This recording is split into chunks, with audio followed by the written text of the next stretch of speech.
je suis ravie de vous retrouver aujourd'hui pour le 76e épisode de mon podcast de tricot.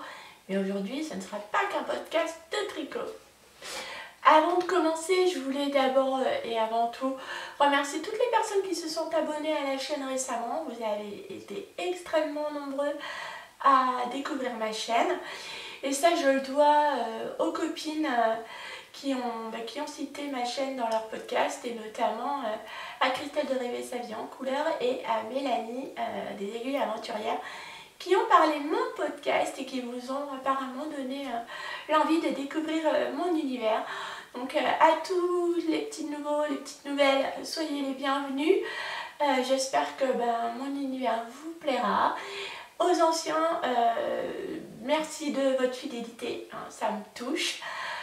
Merci d'être toujours là, épisode après épisode. Et à vous tous, je vous fais des gros bisous et je vous souhaite un excellent épisode de podcast en ma compagnie. On va rentrer tout de suite dans le vif du sujet. Peut-être que je vais quand même me présenter. Je m'appelle Caroline, je vis dans les Hauts-de-France, j'ai presque 49 ans. Que vous dire de plus? Je suis mariée, j'ai une fille de 15 ans, une ado donc, un chat coquille que vous voyez passer de temps en temps sur mes vidéos, mais j'adore le tricot et tout ce qui a trait au loisir autour du fil, sauf la couture, la couture ça veut pas, voilà, mais sinon le filage, le tissage, la teinture de laine, le tricot évidemment. J'ai tenté le crochet, mais le crochet me prend avec des douleurs, donc j'ai assez vite arrêté. Voilà pour la présentation. Et vous pouvez me retrouver donc sur Ravelry et sur Instagram sous ce même pseudo, Petit Pimou02. Aujourd'hui les amis, je vais vous parler de deux projets terminés, de deux ouvrages terminés. Un tricot et mon premier projet en tissage, puisque là, juste derrière, je vous ai mis mon cadeau de Saint-Valentin, mon métier à tisser qui est juste là, sur lequel il y a mon second projet. Et le premier, je vous en parle juste après, mais avant, on va parler tricot avec donc mon tricot terminé qui est le châle iris. Alors, le châle iris, on l'avait commencé à l'occasion du tricoté de Rêver sa vie en couleur. Ah, j'allais dire, j'ai oublié de rentrer un fil. Mais non, c'est le rêve de ma blanquette. Organisé par Christelle de la chaîne Rêver sa vie en couleur, qui était un super après. On a passé un super après-midi. C'était un excellent moment. Vraiment fantastique. J'ai adoré de ça. Et lors du tricoté, on a été très nombreuses à commencer toutes ensemble le châle iris de Odinitz. Donc je vous montre le mien et j'ai rentré tous les fils juste avant de commencer la vidéo. Alors attendez que je vous montre le début. Il se commence d'ici. Donc on commence par une pointe comme ça, un peu en voilà, très pointu, hein, en string on va dire, mais bon. On fait des augmentations très régulièrement, mais les augmentations se font de façon quand même assez espacée. Ensuite, on insère des rayures. Alors chez moi, elles se voient peu, et ça c'est dû aux nuances de ma laine. Ça fait, attendez, parce que là je suis pas, voilà, plutôt dans ce sens-là. Vous les voyez un peu mieux. On voit, elles sont fondues dans ma laine, hein, puisque ma laine est assez nuancée. Ensuite, on a une partie de dentelle ici, puis une autre section de point mousse. Voilà, entrecoupée de rayures qui annonce la seconde partie de dentelle, puis la dernière section de point mousse. Le tout est mené par c'est un triangle, oh là là, c'est un châle asymétrique. Donc vous avez une maille centrale ici. Les rangs sont entrecoupés d'une maille centrale, hop, voilà, et la maille centrale arrive à un moment se décale, comme ceci, vous voyez, voilà. C'est un patron très simple à réaliser. La maille centrale a posé pas mal de soucis.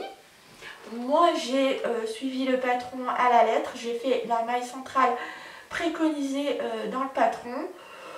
Vu le chamarré, les nuances de ma laine, ça pose pas de problème. Je trouve pas ça particulièrement moche, c'est fondu dans la couleur en fait. Voilà. Vous voyez la couleur très vive, mais elle est nettement moins saturée en réalité. C'est moins pop, moins fluo que ça. Voilà, donc un projet facile à réaliser, rapide également. Peut-être que seule la partie dentelle demande un petit peu d'attention, mais elle se fait très très facilement. Le patron est très bien expliqué, et d'ailleurs à l'heure où je vous parle, Odile Knit a fait une mise à jour du patron en insérant dans le patron une vidéo pour commencer, pour débuter le châle. Donc ça rend pour les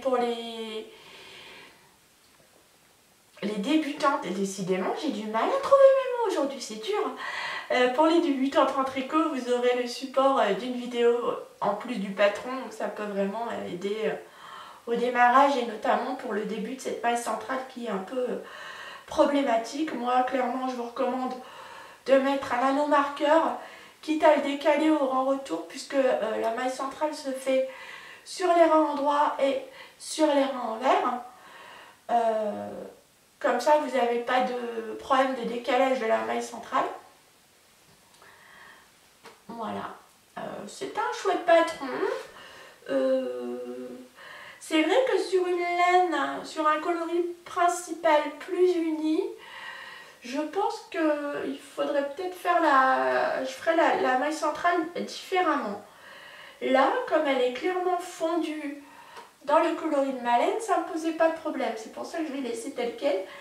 Sinon, je pense que sur une laine moins nuancée, je préférerais avoir une maille centrale plus définie. Mais là, c'était pas un souci. Comme vous le voyez, on voit assez peu mes rayures dues au fait que en fait mes speckles sont de la même couleur que mon coloris contrastant. Pour tricoter ce châle, il vous faudra un écheveau de 100 g de laine figuring en coloris principal et un mini de 20 g pour le coloris contrastant.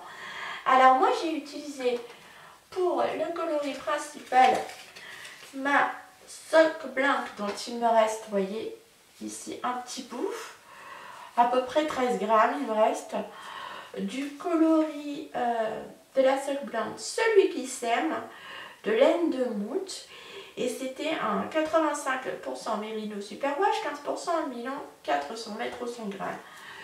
Je peux éventuellement vous montrer en cachant ma tête, mais je suis pas sûre que vous verrez quoi que ce soit. Bref.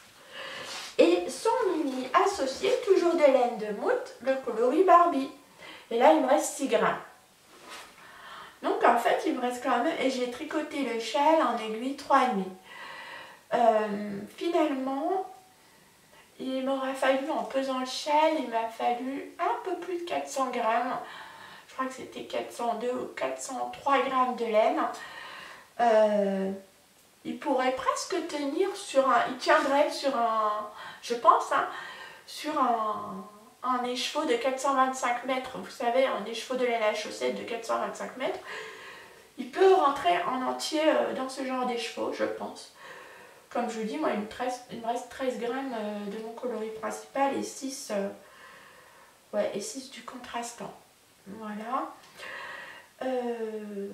La laine est géniale, rien à dire là-dessus. Vous voyez, je vous avais montré ma sotte blanche en entier dans le précédent podcast. Ben, vous voyez ce qu'elle vient de tricoter maintenant. C'est beau, ça fait un fondu, je suis très très contente du résultat. Ça me donne un petit châle très estival, printanier aussi. Voilà. Alors côté mesure, je l'ai mesuré pour vous, il fait en longueur 1,87 m précisément d'une pointe à l'autre, et en largeur au point le plus large, voilà ici, 32 cm chez moi. Et puis en termes de portée, vous voyez, hop, on peut l'enrouler, hein. Il tiendra bien chaud au niveau du cou. Hop, vous voyez. Je crois, alors je suis un peu myope, j'ai mon appareil photo qui est assez loin, du coup je vois mon retour caméra, mais je suis assez loin, donc je vois pas trop si je vais bien mis ou pas. Mais en tout cas, comme vous le voyez, on peut faire plusieurs tours et il tient bien chaud au cou. Donc un chouette projet à réaliser, simple, accessible aux débutants, je pense, qui maîtrisent les augmentations, diminutions et les points de base, le point mousse et les jetés. Si vous savez faire ça, vous savez tricoter ce châle. C'est un parfait cadeau, hein.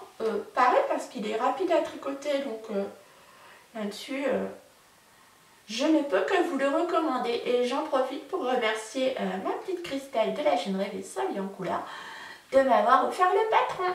C'était le premier, mais ce sera sûrement pas le dernier. Je pense que j'en ferai d'autres. Si j'ai des cadeaux à faire, je suis susceptible de refaire ce patron sans souci. Et puis je vous le recommande évidemment. Ensuite, deuxième projet terminé, il s'agit d'une étole.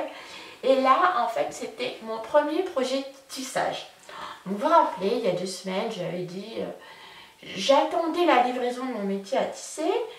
Et j'avais pour projet de terminer mes encours et tout. Mais une fois que j'ai reçu ce bébé-là, il m'a complètement happée. J'ai eu très vite envie de monter un projet sur mon métier à tisser, ce que j'ai fait. Et en une semaine, j'ai tissé une étole. Quelque chose de très très simple, hein. Vous voyez, c'est un énorme rectangle. Une grande étole à franges, qui fait 2,20 m de longueur et 40 cm de large. Voilà, c'est mon tout premier tissage. Je me suis dit que j'allais faire quelque chose d'extrêmement simple pour m'entraîner à tisser régulièrement. Je vais vous faire un insert des détails, puisque là, avec le retour caméra, vous ne verrez pas forcément ce que ça donne. J'ai utilisé pour l'ourdissage de la fibre blanche, un mélange de coton et d'acrylique, me semble-t-il. J'ai les étiquettes juste là, oui. Donc pour mon blanc, vous le voyez là, sur les franges, c'est cette partie-là. Tous les fils que j'ai posés ici, donc en longueur, c'est du blanc. Et c'était oui, un mélange de coton et d'acrylique, 60% coton et 40% d'acrylique. 116 mètres au 50 grammes, pardon. C'est de la laine cabotine de fil d'art que j'avais dans mon stock au grenier. J'en ai utilisé 4 pelotes pour cette étole. Et pour le tissage, j'ai utilisé un fil d'acrylique bleu. Et c'était de la pingouin. Je vous ai gardé l'étiquette, mais où est-elle? Elle a dû tomber. Oh non, je l'ai dans la main. Quelle embrouille. Je l'avais dans la main avec l'autre. Donc un fil 100% acrylique, 50 grammes au 138 mètres. C'est de la Pingo Douceur, pareil, que j'avais dans mon stock, qui n'existe plus. Je vous la montre, mais bon. Et c'est ce bleu pastel très doux. Et du coup, le mélange du blanc et du bleu, ça donne quelque chose quand même d'assez doux. Voilà. Alors, pour ce premier tissage, je ne sais pas si je vais réussir à vous montrer là comme ça, mais vous voyez ici, j'ai commencé ici, voilà, c'est mon début de tissage. De près, je vous mettrai un insert tout à l'heure, juste après cette section, pour vous montrer de quoi je parle justement. On voit que je ne suis pas très régulière dans mon tissage. L'épaisseur de mon tissage n'est pas très régulier.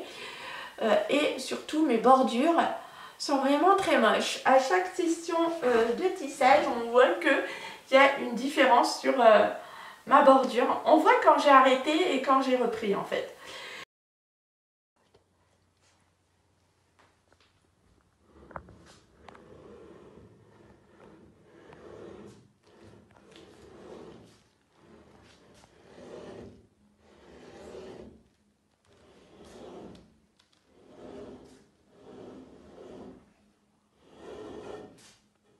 Donc c'est à ça que je dois encore travailler actuellement, même si côté régularité, je me suis améliorée au fil de mon étole. C'était le but, hein, d'être plus régulière. Donc là c'est mieux, même si vous de votre côté vous ne voyez rien. Même côté bordure, hein, finalement c'est pas si mal vu de loin. Et autour du cou, honnêtement, qui ira ajouter la régularité de mes bordures. Il y a pire quand même, c'est tout à fait acceptable, mais c'est vrai que dans le détail, on voit quand même que c'est pas tout à fait régulier, en tout cas au début, et ça l'est un peu mieux sur la fin. J'ai quelque chose d'un peu plus propre. Voilà. Si je l'enroule autour du cou, vous voyez, c'est vraiment une étole assez large. J'aurais fait quelques centimètres de plus, je pourrais me faire un top, vous voyez. Hop, donc je peux l'enrouler 2,20 m, ouais, elle fait 2,20 m, elle est assez longue. Hop, je peux m'enrouler dedans. Elle n'a pas énormément drapé parce que forcément il y a beaucoup de coton, donc côté drapé on repassera. Vous voyez, mais bon, quand même. Et c'était un très bon exercice d'apprentissage. Là-dessus, je suis très contente. Je voulais un projet simple pour débuter. Donc, je suis bien contente. Pour vous parler de mon métier à tisser qui se trouve juste ici, c'est un métier à tisser à peigne en vergeur. Il existe différentes tailles pour ce métier à tisser. Moi j'ai pris la largeur de 80 cm et voilà pour la structure, 80 cm, et ensuite ici vous avez le peigne et là c'est un peigne, donc il en existe des différents suivant la taille du fil que vous souhaitez tisser. Et là ce qui est fourni comme peigne avec le métier à tisser, c'est un peigne, donc la taille c'est du 30 sur, ouais, 30 sur 10, et le 30 sur 10 c'est ce qui tisse c'est ce qui vous permet de tisser une épaisseur de fil de type DK ou worsted. Voilà, donc c'est pour ça que je suis allée piocher les cotons et acryliques. Après avoir vu certaines vidéos, j'ai vu que c'était ce qu'il y avait de plus simple à tisser pour débuter. Donc je suis allée piocher dans mon stash pour m'exercer tout simplement. Et j'avais de quoi, et clairement moi l'objectif c'est de tisser la fingering. Donc je m'exerce, et une fois que j'aurai une meilleure régularité de tissage, une meilleure régularité de mes bordures, là je tisserai de la laine. Pour le moment, je continue à m'exercer. J'ai fait des motifs là. J'ai décidé de faire des sets de table, même si je n'en utilise pas. Hein, mais mon mari me dit, mais tu fais des sets de table, mais on n'en utilise pas. Mais c'est pas grave, c'est pour l'exercice. L'exercice, ça compte. Ça fait partie de l'apprentissage. Donc, je voulais faire un motif tartan. Je vous en parlerai la prochaine fois parce que là on est passé clairement à un niveau de difficulté supérieur et j'en ai bavé. Hein. Là vous voyez bien que mes bordures... Ah, vous voyez pas trop bien, si. Comme mes bordures sont pas droites du tout, je me suis trompée ici sur le motif. Ça, c'est mon deuxième set. Le premier est enroulé ici. Il est beaucoup plus réussi, mais là, clairement, j'ai eu un souci de tension. Le deuxième set est terminé, donc je vais l'enlever de mon métier à tisser et attaquer le projet suivant. Et mon projet suivant en tissage, c'est une couverture, une nappe à pique-nique. Et c'est pas mal hein, pour quelqu'un qui pique-nique pas. Pareil, j'utilise pas les sets de table, je fais pas de pique-nique, on sait jamais. Bon, au pire, je me servirai de ma nappe sur ma table de jardin, ma table de salon de jardin. Pourquoi pas, hein. Et j'ai choisi ces deux cotons. Alors, c'est du mérino coton, il y a ces deux coloris. Et c'est du... Que je vous dise la compo. Dedans, il y a 80% de coton et 20% de mérino. Voilà, donc clairement, côté drapé, on sait que ça reste quand même assez rigide. Et je vais faire une nappe Vichy. Voilà, au début, je voulais faire en blanc et bleu clair. Mais je me dis que si je dois utiliser ma nappe, à défaut de l'utiliser sur l'herbe, même sur l'herbe, pourquoi pas, si je pique-nique dans le jardin, ou sur ma table d'extérieur, si jamais il y a une tache, ça se nettoiera mieux sur un bleu foncé, un bleu clair que sur du bleu clair blanc. Donc je vais partir là-dessus et je vais faire un motif Vichy. Donc vous verrez la prochaine fois sur mon métier à tisser. Et ce que je vais faire, parce que là sur mes deux premiers projets, je prenais en main mon métier à tisser, je ne me voyais pas trop filmer les différentes étapes de l'ourdissage. L'ourdissage, c'est quand vous préparez vos fils pour le tissage. Donc ça, je ne l'ai pas filmé, mais je vous montrerai pour ce projet-là. Et maintenant que j'ai un petit peu plus confiance en moi, que je maîtrise un petit peu mieux le process de l'ourdissage, de l'enfilage des fils, parce qu'au début ça a été une cata. Mais je vous raconterai ça la prochaine fois. Enfin, une cata, c'est vite dit quand même, mais je vous raconterai la prochaine fois. Et en faisant la vidéo, tout simplement, en vous montrant l'étape de l'ourdissage, donc de la préparation du métier à tisser. Pour celles à qui le tissage n'intéresse pas, ça sera une petite section assez rapide, hein. Ne vous inquiétez pas, ça ne prendra pas toute la vidéo. Voilà. Donc, je vous montrerai mes sets de table terminés.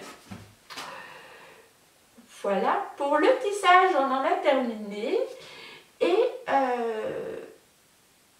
j'ai pas terminé d'autres projets en tricot. Là, on va passer aux encours. Mes encours, j'ai avancé sur mon gilet Like Cloud, enfin Like Cloud version Elton, mais j'ai pas encore fini le corps. Ce que je voudrais, c'est faire les manches pour voir ce qu'il me reste de fil pour adapter la longueur, même si je veux pas le faire très long. J'ai fait des carrés dans ma memory, blanquette également. Et donc là, du coup, je vais vous montrer un projet que je viens de tout juste de commencer. Mais pour les autres, ça sert à rien que je vous les montre. J'ai pas fait d'avancée significative pour pouvoir vous les montrer. Ça n'a pas l'intérêt de vous montrer juste quelques centimètres d'avancée sur une même partie de projet. Voilà, donc là... je vous montre tout de suite. Je suis désolée, je suis un peu perturbée. J'ai mon appareil photo qui clignote là. Je vous demande 2 secondes, je vais aller voir s'il n'y a pas un souci.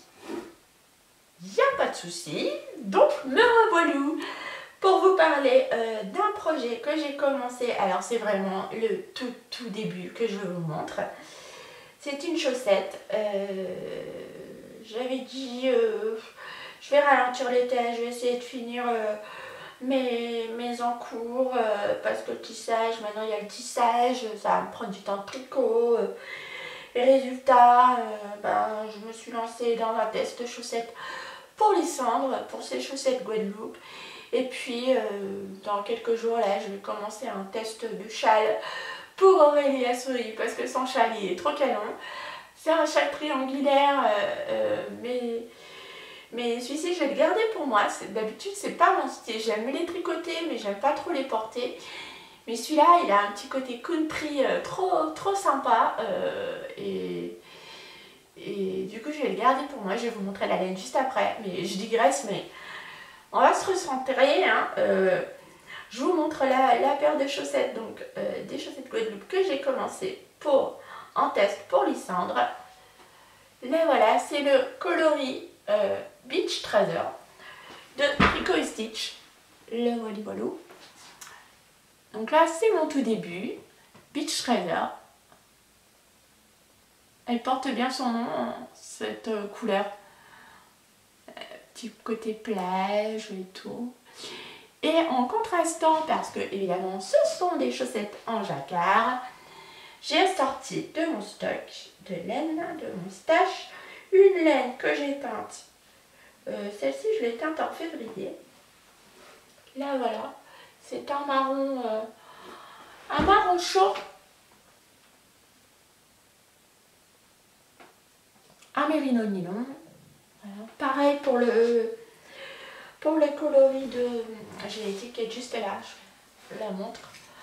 Beach Treasure, c'est de la extra fine fingering, 85% mérino extra fin, 15% nylon.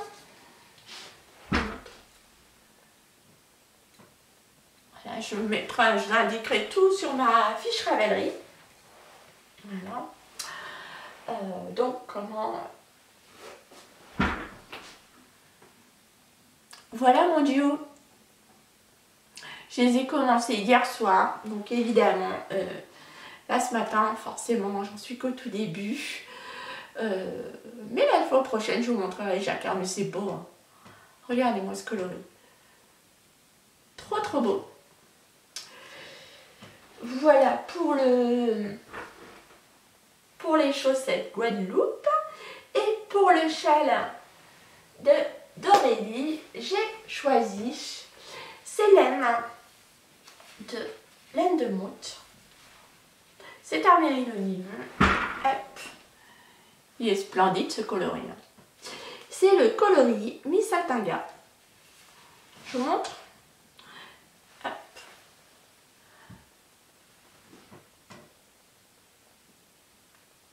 Et c'est également du 85% mérino superwash, 15% nylon, 400 mètres 100 grammes. Voilà, donc on s'est rajouté donc là les chaussettes de Lysandre et le châle d'Aurélie dans mes encours. Mais c'est pas grave, ils sont trop beaux, ces projets sont trop beaux, donc il n'y a pas de souci, c'est pas grave, je serai un peu moins.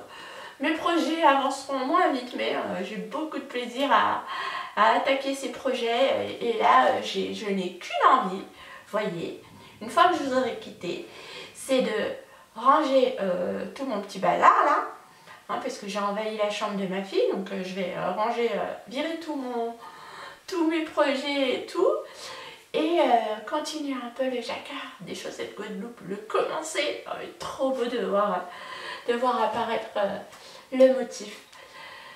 Voilà, est-ce que je vous fais 2 minutes de lecture?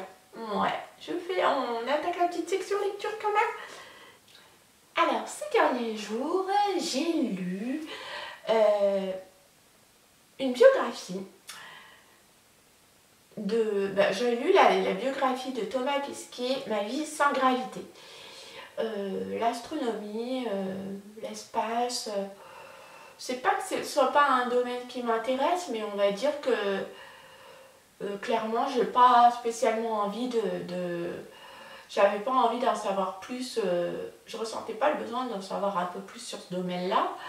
Mais c'est vrai que le personnage de Thomas Pesquet, depuis qu'il est allé sur l'ISS et qu'il a beaucoup communiqué sur les réseaux, donc sur l'espace, je me suis dit c'est quand même un personnage intéressant et j'avais curiosité de savoir un peu justement comment on en arrive à se retrouver un jour dans l'espace, quoi. Et je vais vous dire un truc, j'ai été emportée du début à la fin. Pour moi, c'était quasiment pas une biographie, c'était un roman d'aventure. J'ai appris plein de choses sur comment se passent les préparations aux missions et tout. Ça peut paraître rébarbatif comme ça, on peut se dire oh là là, c'est hyper technique et tout, mais en fait, non, c'est amené d'une façon très pédagogique et très, j'allais dire ludique, mais non, très naturelle. Et c'est pas du tout... alors ouais, je vais utiliser un mot un peu langage courant, c'est pas du tout chiant à lire, il n'y a pas de longueur descriptive sur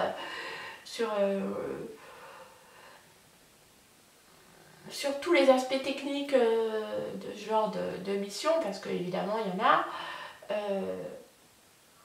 Non, ça s'est dit hyper bien et pour moi ça a été plus une aventure, comme un roman d'aventure, que réellement une biographie. Pourtant, c'est vraiment, il nous raconte comment il en est venu à devenir astronaute, les démarches, son parcours scolaire, l'impact sur sa famille, de ses choix, qui ne sont pas évidents hein, non plus, à assumer l'absence et tout, les voyages à répétition, enfin, c'est compliqué à gérer. L'inquiétude pour ses proches, sa famille et puis et tout, les relations internationales entre les différents pays impactés. C'est hyper intéressant. J'ai beaucoup aimé, je vous le recommande. Franchement, vous passerez un bon moment et moi, j'y suis allée par curiosité et je regrette pas parce que je l'ai lu en 3 jours. Donc pour vous dire que vraiment... j'ai été prise dans ce récit et ça m'a beaucoup plu. Voilà, de cette quinzaine côté lecture, vraiment mon coup de cœur inattendu. Je pensais que j'allais apprécier ma lecture, mais sans plus. Mais en fait, j'ai trouvé ça hyper intéressant. Et de ce fait, du coup, dimanche, il y a les États-Unis qui ont envoyé dans l'espace via le module 9 de SpaceX, qui est du coup un module qui permet d'envoyer, qui est attaché à la fusée, et qui permet d'envoyer dans l'espace des astronautes. Donc là, sur cette mission sur l'ISS, la Station Spatiale Internationale, et ce module revient sur Terre, et donc c'est son 4e voyage, et Thomas Pesquet a fait un voyage dans ce module. Son 2e voyage dans l'espace a été fait sur l'ISS, a été fait dans ce module-là. Donc le fait d'en entendre parler là du coup récemment, ça a permis de mieux visualiser finalement l'exploit technique que représente la création de ce genre de cette fusée. C'est impressionnant. Enfin bref. Voilà, j'ai trouvé ça très intéressant et pourtant c'est pas un domaine qui m'attire plus que ça. J'ai été embarquée, voilà.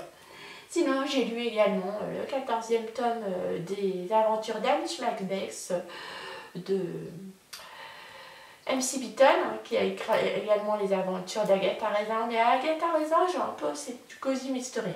J'ai un peu laissé tomber, j'avoue que c'est toujours un peu la même chose. Tandis que là, chez Hamish Macbeth, on voit vraiment évoluer le personnage, vraiment. On le voit grandir au fil des tomes et c'est hyper intéressant. Voilà, j'aime bien. C'est divertissant. Une bonne petite lecture, un petit cosy mystery qui se lit très bien. Puis en ce moment aussi, je vais vous raconter un petit peu ma vie du coup, par la même occasion.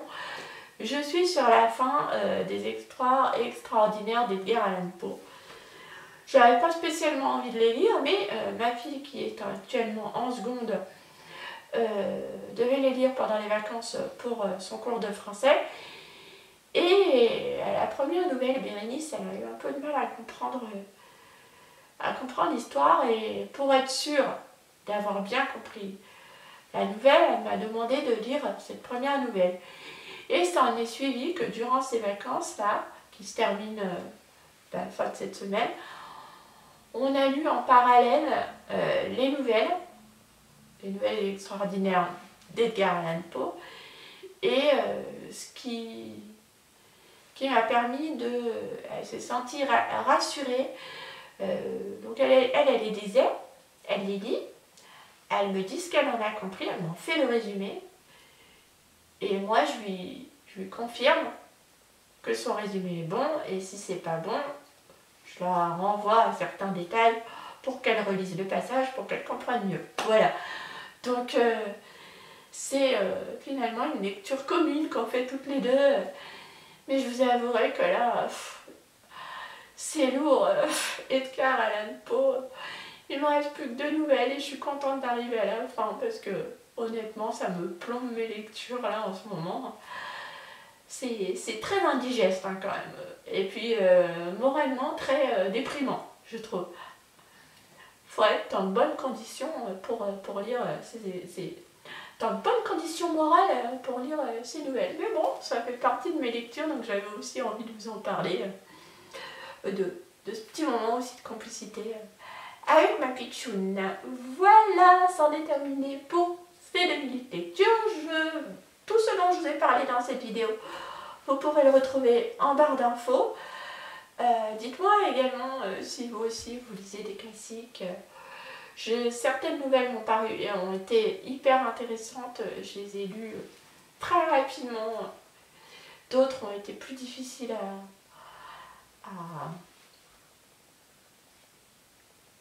à lire.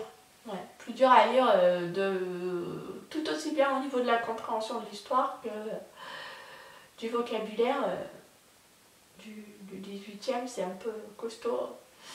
Et voilà. Et puis dites-moi si vous aussi vous tissez, si ça vous tente comme activité autour du fil. Et puis et voilà. Je vous remercie, j'espère de tout cœur que cette vidéo vous a plu. Je vous remercie de l'avoir regardée, en tout cas d'avoir partagé et passé ce moment en ma compagnie. Je vous dis à très très vite, donc dans 15 jours, pour une prochaine vidéo. Et je vous embrasse tous bien fort. À bientôt. Au revoir.